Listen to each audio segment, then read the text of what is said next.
Hey, everybody, it's Eddie from Tokyo. This is your cryptocurrency update from Japan. We're going to talk a little Ripple. We're going to talk a little XRP. We're going to talk about Stellar, DeFi, and a few other things. First, it appears that from a tweet, Michael Arrington, he is the founder of Arrington XRP Capital, often doing very interesting things with very interesting people in this space.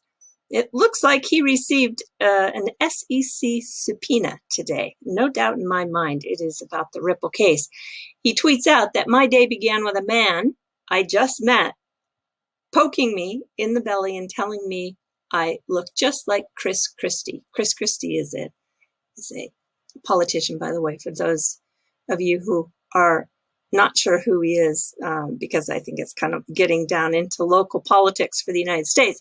But also, it ended with this meeting of a man for the first time. It ended with a SEC subpoena on a deal we invested in. It's got to be the Ripple case. And then he signed off, see y'all tomorrow. Yeah, I want to just really credit Michael Arrington, by the way. He gave me a reason to take a second look at NFTs, and he was so correct in identifying that explosive part of the DeFi space. And then keeping with Ripple for a moment, this is another article that came out today from Dr. Rosalind Layton. She has written a few other articles, and it is in this particular one titled Toward a Ripple Test of the SEC. What that means is that right now everything is being tested against a very old Howey Test. And so there's a lot of thought by some people, in many scholars think that it's time to update that test and that Ripple could be part of that new test, because depending on the outcome of this case, it is going to change the way the Howey test is used. In a nutshell, I'm going to play for you the final summary from this article. But overall, you know, the SEC, it's just appalling that they waited so long to initiate its action. And yes, I agree with one of the quotes in this article that was cited, that Congress must rein in the agency. Okay, have a listen to just the final 43 seconds, which is a summary. Conclusion. Berlau and Goforth are two among many scholars which have detailed the overreach of the SEC. Nobel Prize economist George Stigler introduced the term regulatory capture in 1971 in an article describing the SEC to describe how the agency came to be dominated by the interests it regulate and not by the public interest, consumers, or voters. Stigler's groundbreaking study documented how the SEC systematically engaged in misinformation to justify intervention in the market. The egregious lawsuit by the SEC against Ripple has ignited outrage in the cryptocurrency community and a counter-lawsuit, putting the SEC itself on trial. A Ripple test could create the humility the SEC needs to determine first whether it is in the right to pursue regulatory action. So they're more interested in the regulating of the industry than they are overseeing the protection of the investor, and that they have a history of doing misinformation campaigns so that it can bolster their regulated actions that are enforcement that is coming from just really an overreach. So it's a good article. I think Rosalind's doing a great job at keeping up, and I hope she continues to write. Okay, let me jump to Stellar now for a moment, because yesterday I put out a pretty strong statement on Twitter that I don't think XRP and XLM are a brother-sister relationship, and I don't believe they are going after different markets. I never have.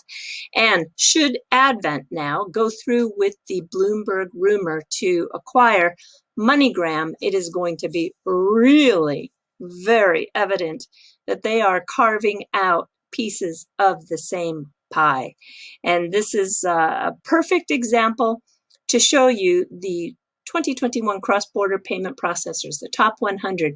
And you can see that there are a lot of Ripple partners on here. We've got Currency Cloud, Tranglo, Neum, dLocal, etc. But you also see companies owned by Advent. And so this is not like one is going to go after a front face and one is going to go after the back end. This is pretty much the whole pie, the whole shabam. In fact, if you really look carefully at what Advent has acquired, and I covered many of the big deals that they did in yesterday's video, they are B2B. They are definitely B2B, and this is the exact same focus that Ripple has had in the B2B low volume high frequency payments. So it's the same. And so that's why I really feel strongly that thinking is not correct. And boy, I'll tell you, if this deal does go through, I'm probably going to be paying a lot more attention to XLM for the reasons that I cited in yesterday's video with the partners that Advent currently already has. I mean, talk about a user base that just basically can flip on overnight with a switch for Stellar. It's one for the payment space we need to pay attention to, and I think people are already starting to pay attention because it is up 7.97% on the day and 9.26% on the 7-day.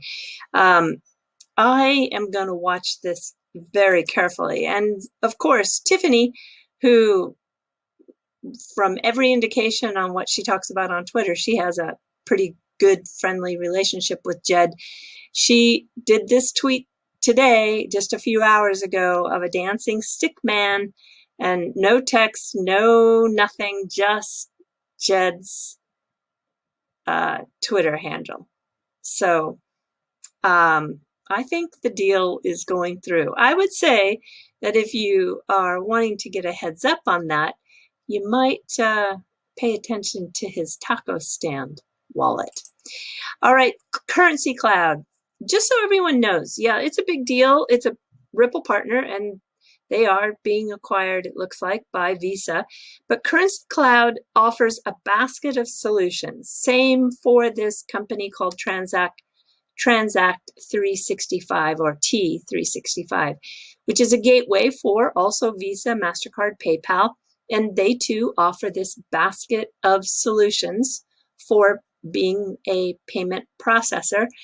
So just keep in mind that just because Visa has acquired Currency Cloud, if you check their website and look at their partners, there are many. And then in this really interesting podcast that I found, where Currency Cloud co-founder is also on the panel, but David Lambert from T365 said that absolutely moving money with any type of digital currency and blockchain is needed. So these people who are in the space deeply understand the value.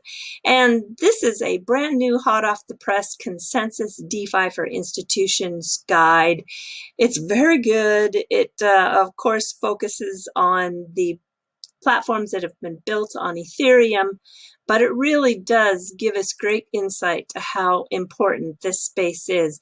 And when you take into consideration that the US 10-year Treasury bills were yielding just barely over 1% per annum in the beginning of 2021, when you have returns that can be compared to 6 to 12%, and then you take the exotic DeFi protocols that can yield north of 250%, it's clear why 80% of the institutions across the US and Europe have expressed interest in cryptocurrencies.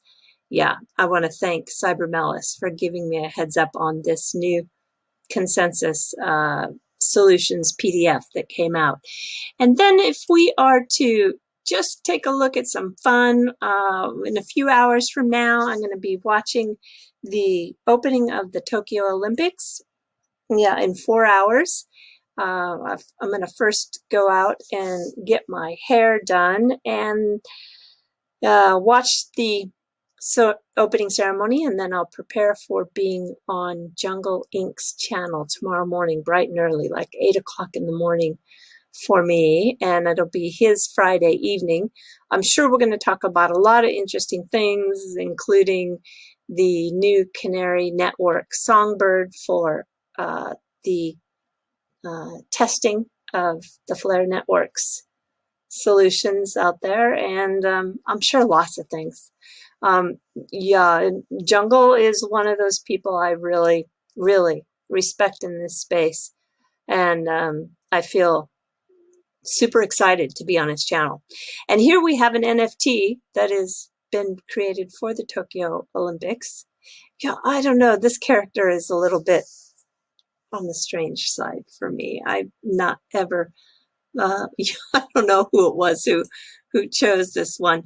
But also, too, I want to point out that the NFTs are doing an amazing job for raising funds. This is one for the Seychelles.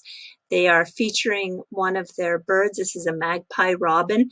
And when you do buy these NFTs, it funds the groups that are really working hard to help the conservation of the Seychelles. And so I'm just, you know, I had done the story on how Vitalik Buterin, I can't talk, how Vitalik had actually raised nearly $2 million in less than 3 days on selling NFTs to fund a documentary project that's going to be done about him and Ethereum and DeFi. So it's just, I'm just fascinated with how the NFT space is evolving. And I still think we're not even going to recognize it a year from now as to what they are going to be looking like, how they're going to function. I think this is just the beginning. I love this new creative process of the space. And then we've got, something that you might say, oh, this is just, I can't take it.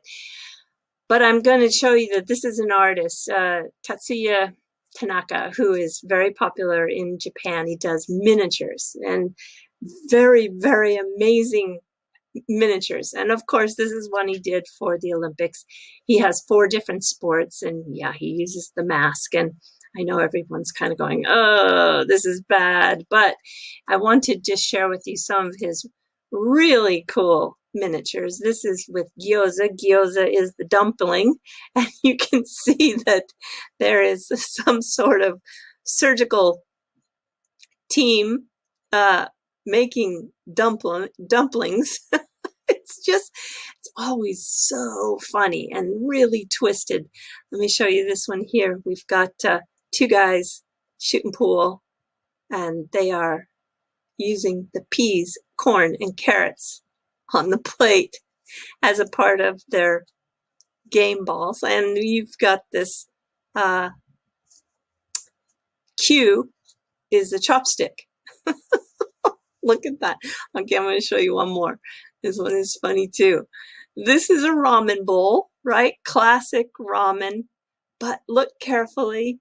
It's like a turn of the century Netherlands tulip garden. And if you look at the back, the windmills are sugar shakers and the combs are used. I just love this kind of stuff. I love miniatures, but I just love the twisted humor on top of that. All right, everybody, do take care. Sayonara for now. Bye-bye.